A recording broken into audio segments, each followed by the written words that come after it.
오늘 민수기 29장 1절 말씀 보시겠습니다. 민수기 29장 1절 한 절만 읽겠습니다.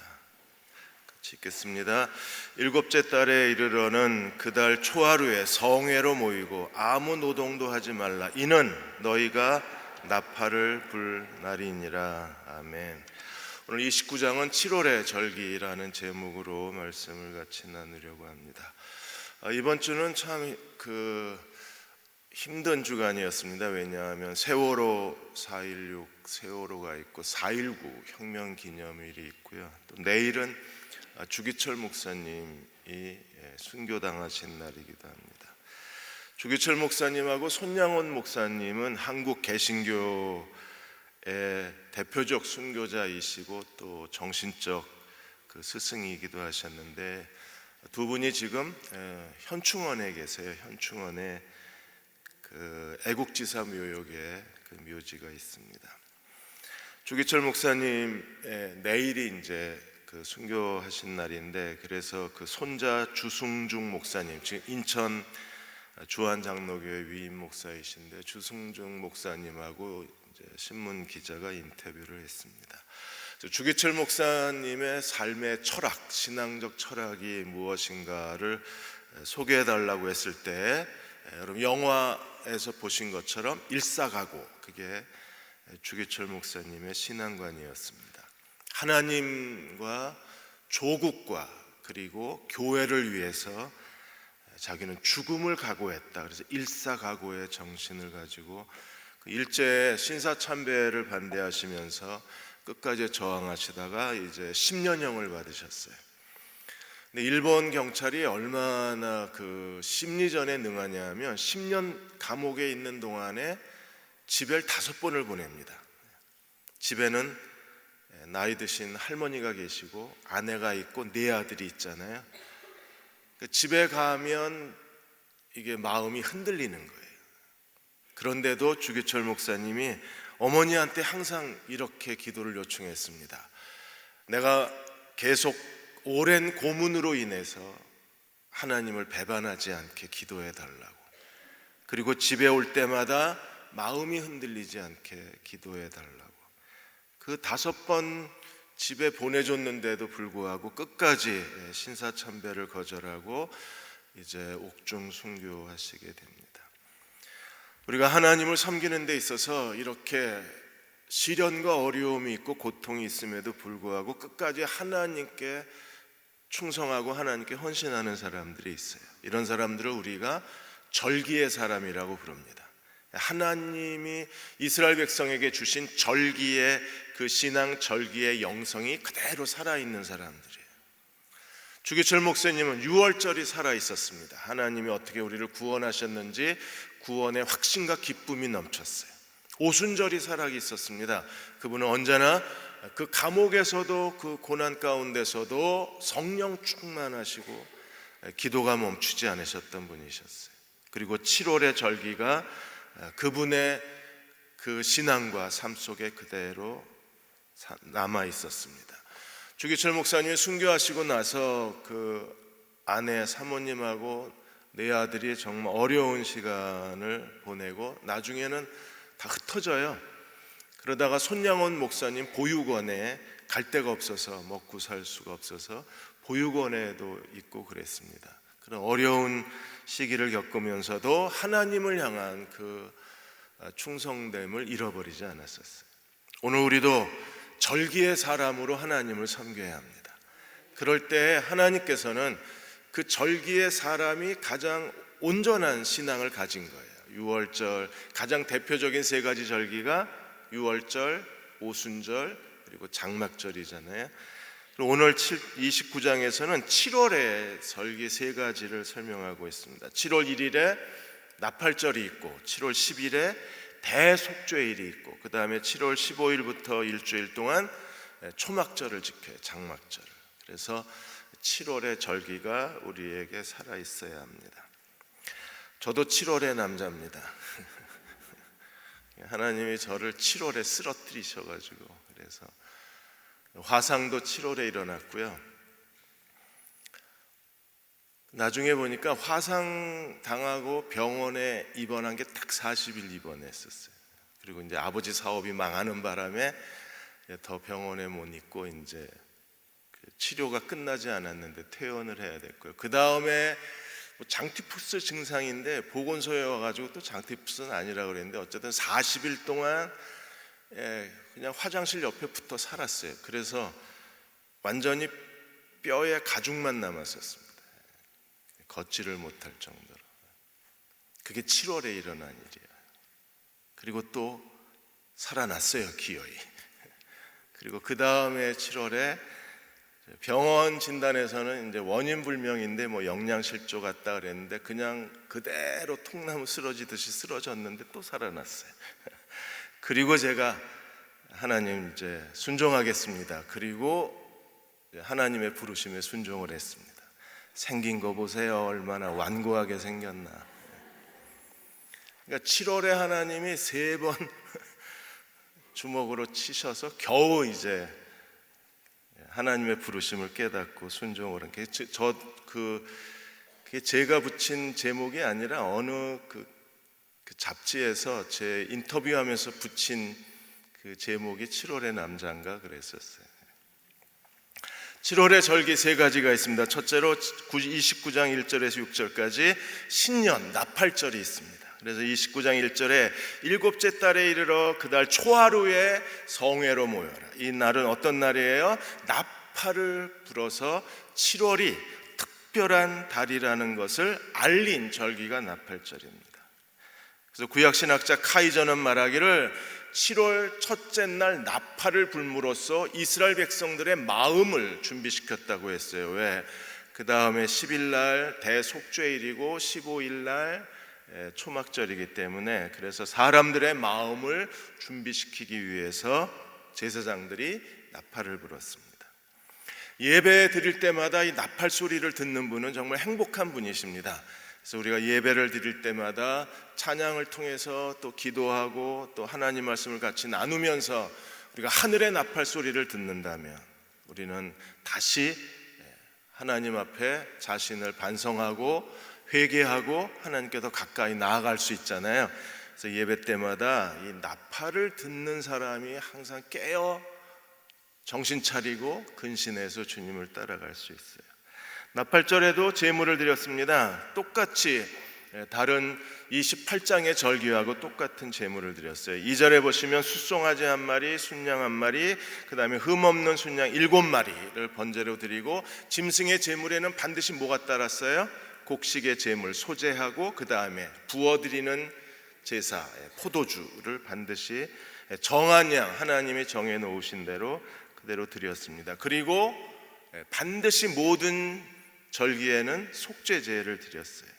그래서 5절에 보시면 속죄제를 드렸습니다. 그리고 하나님께 드리는 제물은요 누적이 된다 그랬어요. 그날 상번제로 양을 2마리, 순양을 2마리 드려야 되고 만일에 안식일이 겹치면 다시 양 2마리 이렇게 해서 제물이 누적돼서 하나님께 드리게 되어 있습니다. 7절에서 11절까지는 이제 대속죄일 절기를 지켜야 합니다. 대속죄일에 대해서 7절에 보시면 7째 날 열흘날에는 너희가 성회로 모일 것이요. 그래서 이 대속죄일에는 거룩한 날로 하나님이 선포하시고 그리고 이날 하나님이 특별히 명령하신 게 뭐냐면 다른 절기에서는 하나님이 이 말씀을 하지 않으셨는데 이 속죄일에만 하나님이 뭐라 그러셨어요? 너희가 심령을 괴롭게 하여 아무 일도 하지 마라. 스스로 자기 자신을 괴롭게 하라고 말씀하셨습니다. 왜냐하면 그날은요 모든 이스라엘 백성이 하나님께 죄사함을 받는 날입니다. 대제사장이 죄사함을 받고 지성소와 제단이 죄사함을 받고 이스라엘 백성의 죄를 하나님이 용서하시는 날이었기 때문에 백성들은 반드시 금식해야 하고 그리고 아무 노동도 하지 않고 하루 종일 자기가 얼마나 더러운 죄인인가를 생각하고 그리고 하나님의 은혜와 용서가 얼마나 큰가를 생각하는 날이 대속죄일이었습니다. 그래서 하나님께서 자기를 괴롭게 하고 아무 일도 하지 말라고 말씀을 하신 거예요. 이 대속죄일에도 똑같이 제물을 드렸습니다. 그래서 8절에 숫송아지 한 마리, 순양 한 마리, 1년 된 순양 7. 이건 완전히 하나의 그 규격품 같아요. 모든 절기의 제사에 반드시 이렇게 드렸습니다. 그 다음에 소제를 드리고, 그리고 포도주 전제를 하나님 앞에 드리고, 그 다음에 반드시 또 속죄제. 그러니까 모든 제사에는 다 뭘 드렸어요? 속죄제를 드렸습니다. 우리는 이 대속죄일에 대해서 좀 더 생각해 보고자 합니다. 융카르프라고 얘기하는데, 이 대속죄일이 모든 절기 중에 가장 엄숙해요. 왜냐하면 하나님이 우리의 죄를 용서하시는 날이기 때문에 가장 엄숙하게 이 절기를 지켰습니다. 그래서 7월 9일 해질 때부터 백성들이 회당에 모여서 그 다음날 그 자정까지 그들이 하나님 앞에 금식을 했습니다. 그래서 평균 25시간 금식을 하게 돼 있어요. 2008년도에 이스라엘이 이 대속죄일, 지금 이스라엘이 대속죄일을 지켰을 때 이스라엘의 국영방송에서 내놓은 통계는 이 대속죄일 날 7월 9일에서 10일까지 25시간을 금식한 그 이스라엘 국민이 63%라 그랬어요. 그러니까 지금도 그들은 금식을 하고 있습니다. 대제사장이 이날은 1년에 한 번 지성소에 들어가도록 허락받은 날이에요. 그래서 대제사장이 지성소에 4번 들어갑니다. 4번 들어가서 백성의 죄를 사하고, 그리고 자기의 죄를 사하고 제단을 정결케 해요. 그래서 4번 들어가는데, 첫 번째 들어갈 때 향로에다 향을 담아서 지성소에 들어가서 이 시은자, 속죄소 앞에서 분향을 해서 연기가 나잖아요. 연기가 나서 속죄소를 가려야 돼요. 만일에 속죄소를 가리지 않으면 대제사장이 죽어요. 제일 먼저 해야 될 일이 분향 향단을 가지고 들어가서 아름다운 향기와 연기를 펴서 속죄소를 가려야 삽니다. 그래서 첫 번째 들어가서 지성소에 향과 연기를 가득 채워요. 그리고 이제 두 번째 들어가서 숫송아지 그 제물의 피를 가지고 들어가서 속죄소의 동쪽에다가 손가락으로 피를 뿌리고, 그 다음에 속죄소에다가 손가락으로 7번 피를 뿌려요. 그렇게 해서 대제사장과 자기의 가족의 죄를 사함을 받습니다. 그리고 다시 세 번째 들어가서 이번엔 염소, 이 대속죄일에는 염소 2마리를 그 속죄 제물로 선택을 하는데, 그 중에 한 마리는 잡아서 그 피를 가지고 다시 지성소 그 속죄소에다가 염소의 피를 숫송아지 피 7번 뿌린 것처럼 7번 뿌립니다. 그래서 백성의 죄를 다 속죄를 받습니다.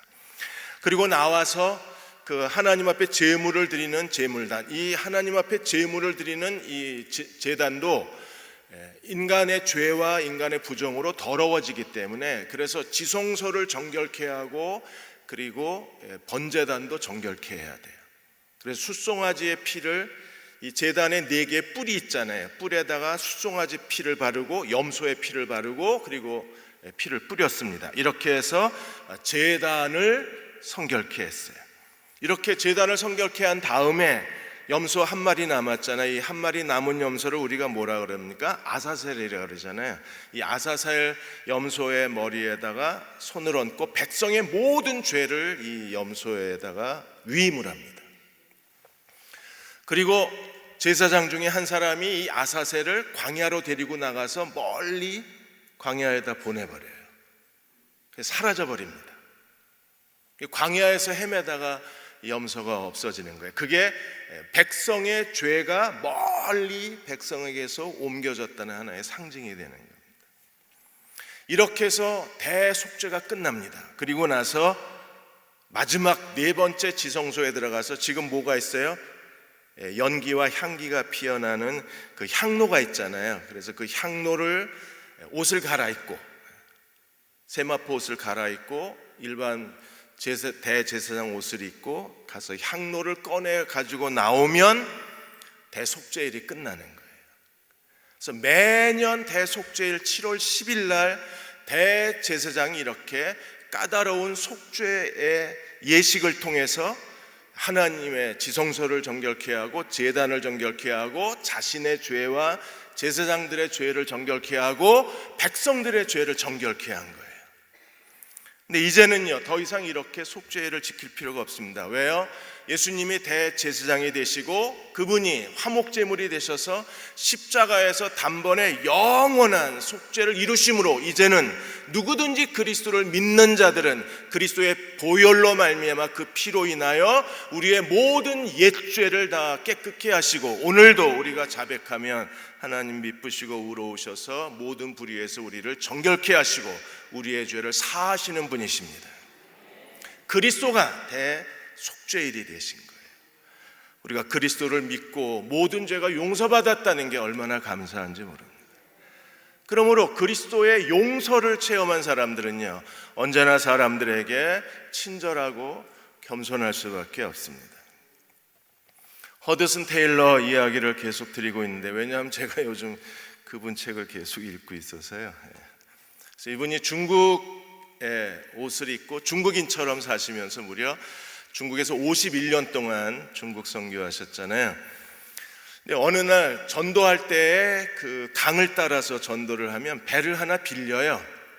그리고 이제 배에 타고 마을에 도착하면 거기서 몇 시간 동안 전도하고 다시 배를 타고 그 아랫마을로 가서 전도하고 이렇게 해서 배를 하나 전세 내서 마을마다 전도를 하는데, 어느 날 전도하고 배에 왔더니 그 사공하고 그 아주 부자처럼 생긴 중국인하고 다투고 있는 거예요. 그래서 허드슨 테일러가 무슨 일인가 하고 가까이 갔더니 부자가 갑자기 허드슨 테일러를 확 밀어버린 겁니다. 내가 이 배를 타야 되는데 저 사공이 못하게 한다는 거예요. 그래서 사공이 얘기합니다. 저분이 오늘 이 배를 세내신 분이기 때문에 당신 내가 태워줄 수가 없다. 그리고 저분은 중국 옷을 입었지만 영국 사람이다. 선교사다. 근데 이 부자가 너무 그 시간이 급해 보여서 허드슨 테일러가 그 밀치는 바람에 그냥 그 빠지고 막 그 진흙탕에 뒹굴렀어요. 그래서 옷이 다 더럽혀졌는데 그냥 허드슨 테일러가 웃으면서 같이 배 타고 가자고, 좁지만 같이 배 타고 갑시다. 그리고 이제 중국인 부자를 태운 거예요. 그랬더니 이 사람이 한참 가더니 허드슨 테일러에게 물었습니다. 기분 나쁘지 않았냐고, 불쾌하지 않았냐고. 내가 당신한테 이렇게 무례하게 했는데 당신 왜 나한테 이렇게 친절하냐. 그때 허드슨 테일러가 얘기를 합니다. 그리스도를 믿으면 다 그렇게 된다고. 왜요? 하나님의 용서를 체험한 사람인데 그거 뭐 용서 못할 게 뭐 있어요. 나는 그보다 더 하나님 앞에 더 악하고 더 하나님께 못되게 굴었는데도 용서받았는데 그 정도 밀친 거 가지고 용서 못할 게 없잖아요. 그래서 하나님의 사랑을 아는 사람들은 누구나 다 그럴 수 있다고 대답합니다. 우리가 내 죄가 용서받은 걸 지금도 기억한다면 우리도 누구나 용서할 수가 있습니다. 마지막으로 12절에서 40절까지 이제 초막절, 7월의 마지막 가장 큰 절기가 초막절, 장막절이라고 부르기도 합니다. 7월 15일부터 21일까지 지켰어요. 이 장막절은요, 첫째 날도 성회로 모이고 마지막 날도 성회로 모였어요. 초막절이 되면 이스라엘 백성들이 어떻게 했나요? 전부 다 야외에 나가서 살아요. 지금도 초막절이 되면 이스라엘 백성들이 저렇게 바깥에 나와서 나뭇가지로 집을 짓고 초막절을 일주일 동안 지킵니다. 그러면 종려나무 가지, 그 푸른 잎사귀 가지를 다 해가지고 초막을 짓고 거기서 일주일 동안 머물러요. 이 초막절에 굉장히 길게 쓰여져 있습니다. 왜냐하면 다른 절기에는 모든 제물이 다 일정하게 똑같이 드렸잖아요. 숫송아지 하나, 그 다음에 순양 한 마리, 어린 양 7마리, 소제, 전제가 다 비슷비슷했는데 이 장막절은 일주일 동안 제물 숫자가 달라요. 그래서 첫째 날, 둘째 날, 셋째 날 이걸 다 기록하느라고 굉장히 길어졌어요. 자, 첫째 날 어떻게 하나님 앞에 제물을 드렸을까요?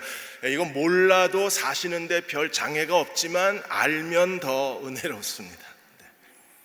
꼭 아셔야 될 건 아니지만 그래도 적어도 알고 예수 믿으시면 훨씬 더 좋습니다. 아멘 하신 분은 특별히 외우시기를 바랍니다.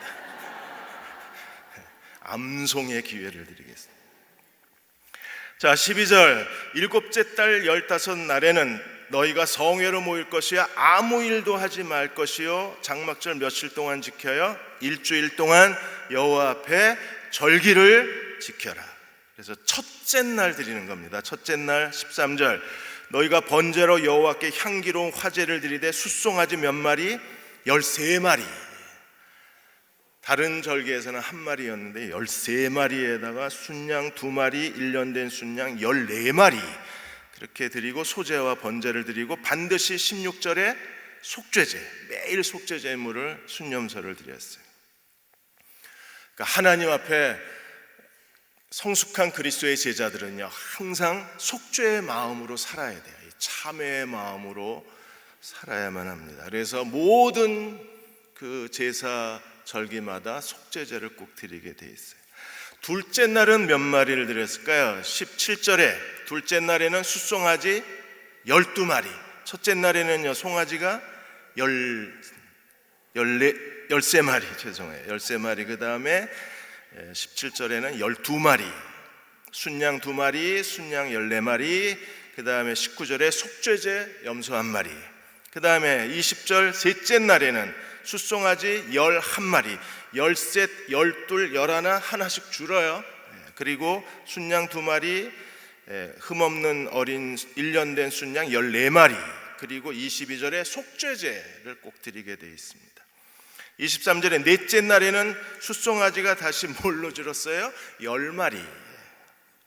하나님이 얼마나 친절하세요. 이렇게 갑자기 숫자가 바뀌면 제사장들이 기억을 못할까 봐 그냥 하나씩 하나씩 줄여서 드리게 해주셨어요. 순양 2마리, 그리고 흠없는 순양 14마리, 그리고 25절에 속죄제, 그리고 26절에 다섯째 날에는 숫송아지 9마리, 순양 2마리, 열에서 하나 빼면 몇 마리예요? 9마리. 그래서 9마리 이렇게 하고, 그 다음에 28절에 속죄제, 그 다음에 29절에 여섯째 날에는 숫송아지 8마리, 순양 2마리, 순양 14마리, 그리고 속죄제. 그 다음에 32절에 일곱째 날에는 숫송아지 7마리, 순양 2마리, 순양 14마리 이렇게 하고 소제, 전제, 그리고 염소, 순염소, 속죄 제물을 하나님께 드렸습니다. 다 더하면 70마리입니다. 창세기 10장에 보시면 노아 가족 이후에 이 지구에 있는 모든 사람들의 상징적 숫자가 70입니다. 그래서 예수님도 12제자를 보내실 때에는 유대인에게, 그 다음에 70제자를 보내시는 것은 이방인에게, 상징적으로 12과 70이라는 숫자가 유대인에게 보내시고 이스라엘에게 보내고 그 다음에 이방인에게 보내는 그 상징적 숫자입니다. 여기서 70족속을 세계 민족으로 상징을 한 거예요. 그러므로 하나님께서 이 7일 동안에 나중에 제8일째 다시 숫송아지 1마리를 드립니다. 35절에 보시면 장엄한 대회로 모이고 36절에 숫송아지 1마리가 더 들어가요. 이렇게 해서 70마리의 숫송아지는요, 하나님께서 마지막 장막의 날 그리스도가 다시 오실 그때 어떤 일이 벌어져요? 우리가 이 세상의 초막의 삶이 끝나고 하나님 나라가 이 땅에 올 때 어떤 일이 벌어지겠어요? 모든 어린 양 보좌 앞에 모든 민족과 방언과 족속과 나라가 다 예수 그리스도 앞에 모여서 어린 양을 찬양하는 그날이 바로 하나님 나라가 완성되는 날이에요. 그날이 바로 하늘 최고의 거룩한 장막절이 돼요. 모든 민족이 다 어린 양을 경배하는 날이 오는 거예요. 그러므로 하나님께서 이 70마리의 숫송아지 제물을 통해서 진정한 장막절이 무엇입니까? 그리스도가 다시 오실 때 가장 거룩한 하늘의 장막절이 열릴 것입니다. 그날에 어떤 일이 벌어져요? 모든 민족과 열방이 다 어린 양 그리스도 앞에 무릎 꿇고 경배하게 되는 날이 올 것입니다. 그날이 하나님 나라가 완성되는 날이에요. 그러므로 교회는요, 그 하늘의 영광스러운 장막절을 바라보고 오늘 우리는 예수 그리스도의 지상명령에 순종하는 교회가 되어야만 합니다. 초막절을 히브리어로 수콧이라고 합니다. 여러분 기억하시는 것처럼 출애굽기 12장 37절에 이스라엘 백성이 출애굽하고 제일 먼저 머물렀던 곳이 숫곳이었어요. 그래서 처음 머물렀던 이 숫곳이라는 단어가 그대로 초막절이라는 단어가 됐습니다. 초막절에 해야 될 중요한 일이 뭐예요? 왜 일주일 동안 초막에 살게 하셨습니까? 하나님이 우리에게 어떤 분이신가를 기억하게 하는 거예요. 하나님은 어떤 분이십니까? 이스라엘 백성을 애굽에서 구원하신 하나님이십니다. 그래서 출애굽의 하나님을 기억하라는 거예요.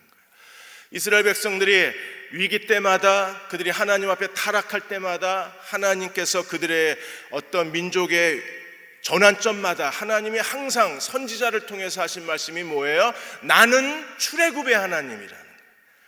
하나님은 그들을 구원하실 능력이 있으신 분이시고, 하나님은 여전히 그들에게 변함없이 사랑하고 계시고, 하나님은 길이 없어도 홍해가 가로막혀도 그들을 홍해 바다에 길을 내셔서 자기 백성을 인도하시는 하나님이심을 기억하라.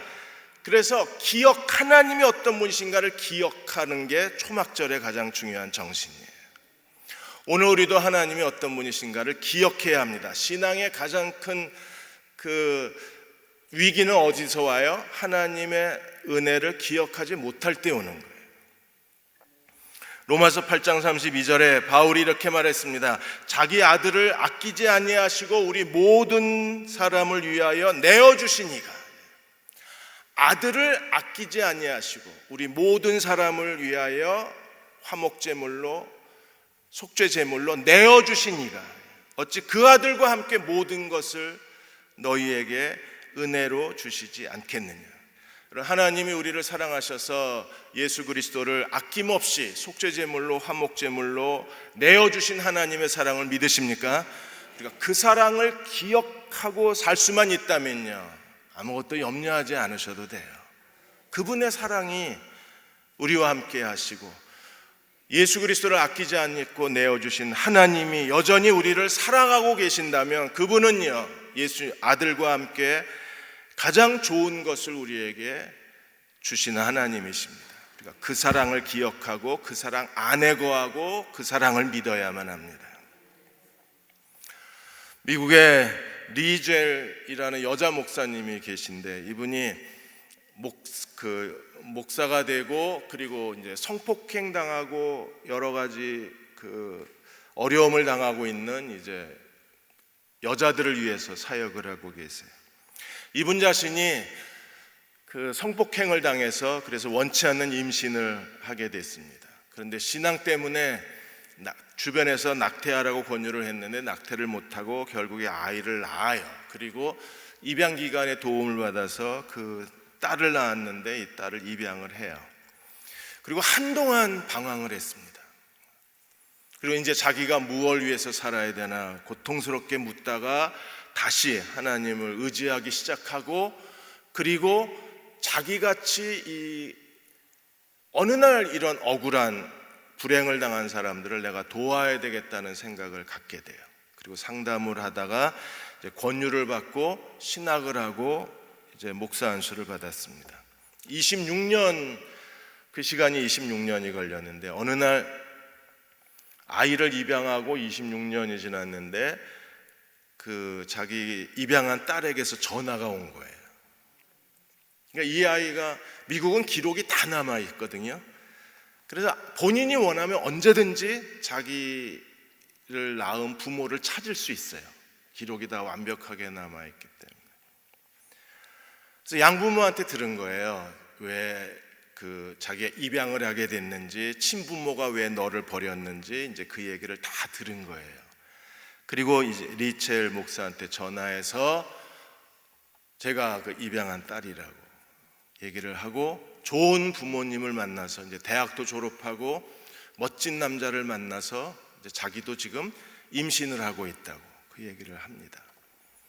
그러면서 이제 그 얘기를 듣는 순간에 리젤 목사님이 완전 얼어붙어요. 왜냐하면 겨우 잊었는데 다시 26년 전 악몽이 떠오른 겁니다. 그리고 막 숨이 가빠지고 마음이 얼어붙고 정말 마음이 힘들었어요. 그러니까 딸이 전화기 너머로 엄마의 마음을 눈치를 챕니다. 그래서 엄마한테 권유를 해. 엄마가 목사인지도 모르고 엄마 예수 믿으라고. 나 예수님 만나고 마음의 용서와 평안과 자유를 얻었는데 내가 믿은 예수님을 엄마도 만나면 엄마가 그 악몽의 기억에서 과거의 그 감추고 싶은 삶의 상처에서 엄마가 모든 증오심을 잃어버릴 수 있을 거라고. 딸이 그 예수님 믿으라고 엄마한테 권하는 순간에 갑자기 리첼 목사의 마음에 성령이 흘러요. 그리고 정말 감쪽같이 그 폭행범에 대한 증오심이 없어져 버려요. 정말 감쪽같이. 그래서 그 경험을 가지고 리첼 목사가 더 그 고통당하는 여자들을 더 그 여성들을 진정으로 도울 수 있게 돼요. 이게 하나님 사랑의 경험입니다. 그러니까 초막절은 하나님이 어떻게 우리를 사랑하셨는가를 기억하라는 거예요. 우리는 28장, 29장에서 세 가지 중요한 절기, 유월절, 오순절, 장막절을 봤는데 이게 두 가지 의미가 있어요. 하나는요, 이게 전부 추수감사절입니다. 그래서 이스라엘 백성은 농사를 짓고 세 번 하나님 앞에 추수에 감사를 드린 거예요. 제일 먼저 보리 추수하고 그 다음에 밀 추수하고 그 다음에 과일, 모든 열매 맺는 걸 그 추수해서 그리고 저장했다고 그래서 이걸 수장절이라고, 초막절을 수장절이라고 부르기도 합니다. 이 세 가지가 전부 추수하고 연관이 되어 있어요.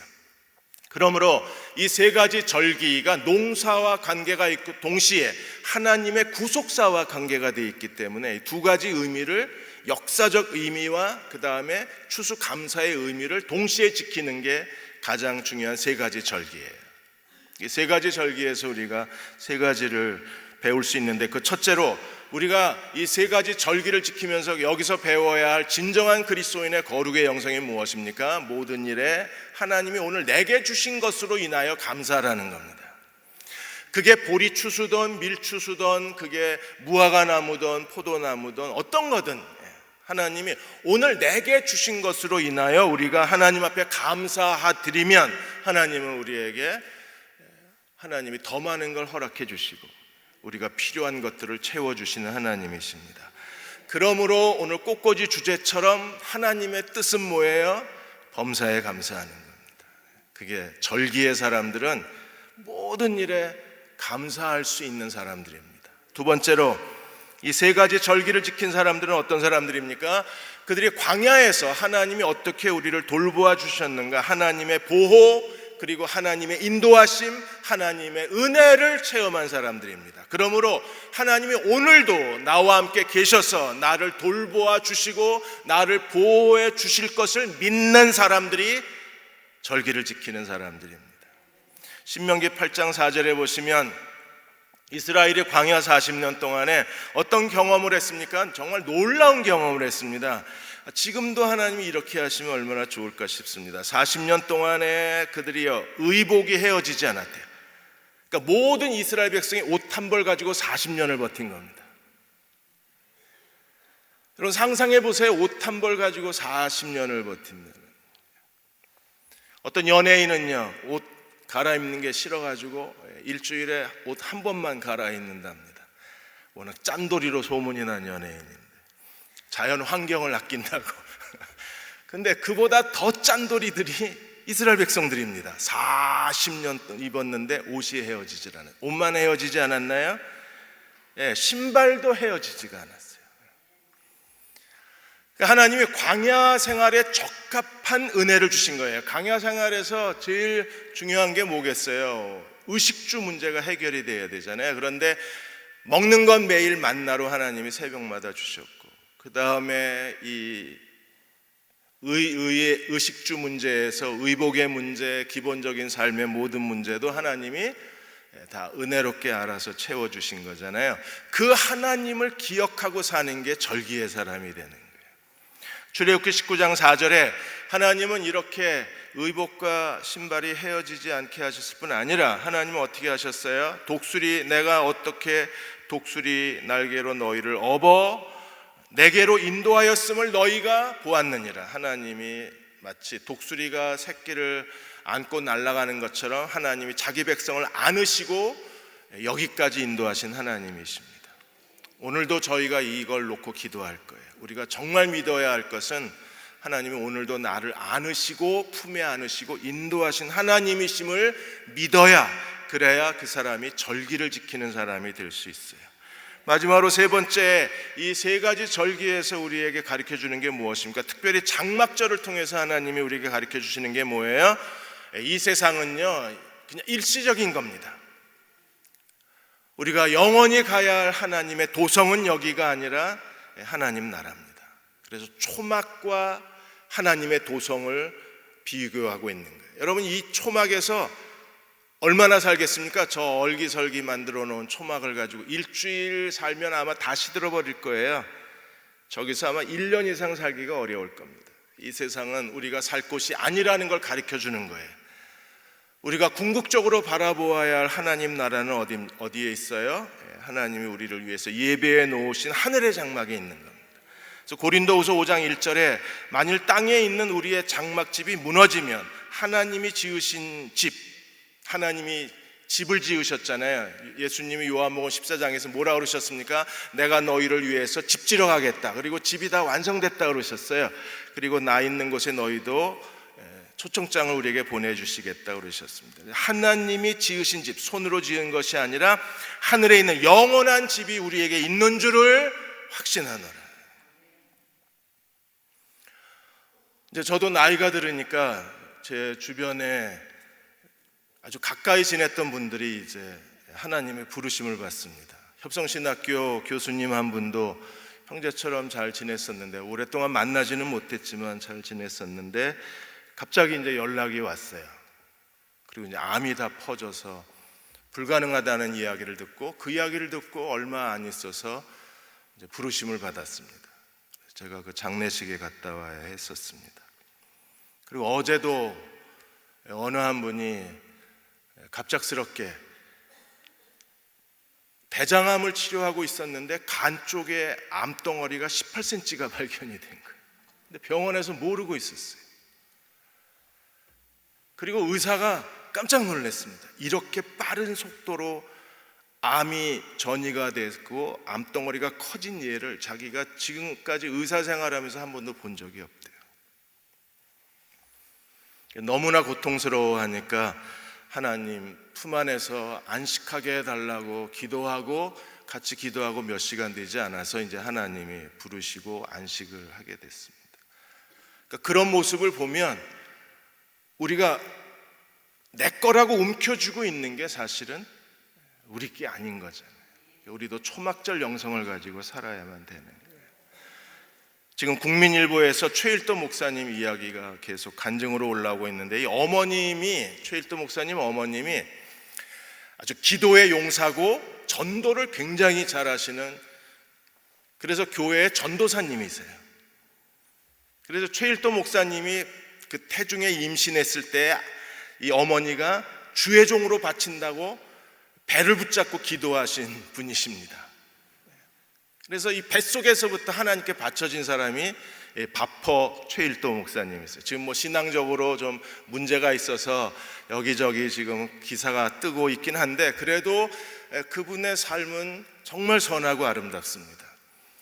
그런데 이 최일도 목사님이 주의 종으로 바치게 기도했는데 이게 아버지가 돌아가신 다음에 방황을 하기 시작하니까 어머니가 너무 안타까우셨어요. 그러다가 이제 장신대 졸업하고 목사 안수 받으니까 엄마가 정말 기뻤습니다. 이제 기도가 응답된다고 생각을 한 거예요.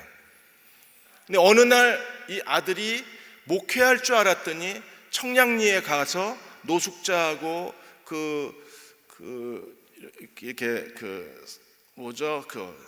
율락가에 있는 여성들한테 라면을 끓여주는 거예요. 그러니까 어머니가 처음 1년은 그게 목회의 경험이 되니까 괜찮지 이러고 했는데 2년이 딱 되니까 어머니가, 야, 너 이러다가 청량리 골목 목사 되겠다. 자네 왜 일어나? 엄마가 이 목사님을 자네라고 불렀어요. 자네 왜 일어나? 제발 목회 좀 하시게. 이러려고 신학을 공부했나? 자네처럼 콩나물 씻고 행여자 밥 해주고 리어커 끌고 다니는 거 누구나 다 할 수 있는 일인데 왜 자네가 해야 되나? 훌륭한 목사 되라고 태중에서부터 그렇게 간절히 기도했는데 어쩌자고 거지들 밥만 헤매기고 앉았나? 2년이 지나니까 엄마가 핍박하기 시작을 한 거예요. 그러더니 엄마가 가출해버리셨어요. 누나네 집으로 가버렸어요. 마음 아팠지만 뭐 방법이 없었습니다. 그런데 3년이 지나자 어머니가 만날 때 노골적으로 말하기를 네가 3년 동안에 애미한테 해준 게 뭐 있냐고. 맨날 노숙자들 밥만 해줬지. 내가 너한테 애미 하나 제대로 봉양 못하면서 네가 무슨 뭐 노숙자 뭐 거기 거린들 밥 먹인다고 그러냐, 무이탁 노인들 섬긴다고 그러냐. 내가 자네한테 용돈 한 번 받았으면 이런 소리를 안 하네. 떳떳하게 돈 벌어서 엄마 용돈 좀 주게. 내가 자네가 준 돈 가지고 친구들하고 놀러도 가고 친구들 밥도 사주고 자네가 준 돈 가지고 하나님 일도 해보게. 좀 돈 벌어서 돈 좀 주게. 마누라가 나가서 먹고 살고 자네는 도대체 뭐 하는 거냐. 이게 얼마나 마음이 아파요. 근데 어머니가 알고 있는 거예요. 주변에 몇몇 교회에서 이미 청빙이 들어온 걸 아는데 최일도 목사님이 청빙을 거절했거든요. 그러니까 엄마가 더 화가 나는 거예요. 근데 한 1년 반이 지났는데 어느 날 그 다일 공동체 식사 시간이 됐는데 익숙한 뒷모습이 보여서 보니까 엄마 왜 여기 어떻게 오셨느냐고 너무 반가워서 어머니 어떻게 여기 오셨냐 그랬더니 그동안에 이제 누나네 집에 갔다가 그 가까운 교회에 신방 전도사가 돼서 목사님을 따라다닌 거예요. 근데 목사님 따라다니면 목사님 담임 목사님 가면 워낙 상다리가 부러지잖아요. 그러니까 이 어머니가 그걸 못 먹겠는 거예요. 왜? 자기 아들은 지금 청량리에서 라면 끓여 먹고 앉았는데 못 먹고 계속 울음이 터진 겁니다. 그래서 어느 날 새벽에 나가서 기도하셨대요. 하나님, 도대체 제 아들이 왜 저러고 사나요? 이러고 기도를 하셨대요.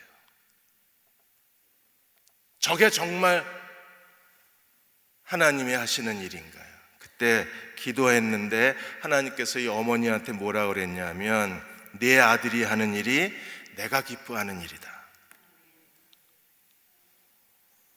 내 아들이 하고 있는 일, 내가 정말 원하는 일이다. 네가 더 이상 아들에 대해서 방해하지 말고 아들 마음 상하지 말고 아들을 축복해 줬으면 좋겠다. 그래서 그날로 짐 싸가지고 와가지고 그 공동체 식당에 가서 설거지를 하고 계신 거예요. 그러면서 이렇게 어머니가 말씀을 하시죠. 이 사람아, 자네가 정말 귀한 사역을 하네. 예수님이 자네를 기뻐하신다네. 그렇지, 내 아들이 하나님 기뻐하시는 일을 할 줄 알아요. 용돈 달라고 1년 전에 소리 질렀던 엄마가 이제 와가지고는 내 아들이 귀한 목회를 하네 이러고 바뀌신 거예요. 그제서야 엄마가 깨달은 겁니다. 최일도 목사님은요 완전히 초막절 신앙입니다. 가진 것을 다 나누어 주고 사시는 거예요. 우리도 이 땅에 사는 동안에 절기의 사람이 되셔서 절기를 지키는 성숙한 그리스도의 종들이 되셔서 하나님이 더 크게 축복하시고 하나님이 기뻐하시고 하나님이 내가 자네를 귀히 여기네 그렇게 칭찬받는 종들이 되시기를 주의 이름으로 축원합니다. 기도하겠습니다. 아버지 하나님, 절기를 지키는 경건한 그리스도의 종들이 되기를 원합니다. 절기가 살아있게 해주십시오. 하나하나의 절기가 우리 안에 꿈틀거리게 해주시고 우리의 삶의 열매가 되게 하여 주시고 우리의 삶의 헌신의 제단이 되게 하여 주옵소서. 이 밤에 나오신 분들은 얼마나 소중한지 모릅니다. 하나님, 기름 부어주시고 성령의 능력을 옷 입혀 주셔서 오늘 밤 마음껏 기도하고 하나님께 응답받는 이 밤이 되게 도와 주옵소서. 예수님의 이름으로 간절히 기도하옵나이다. 아멘.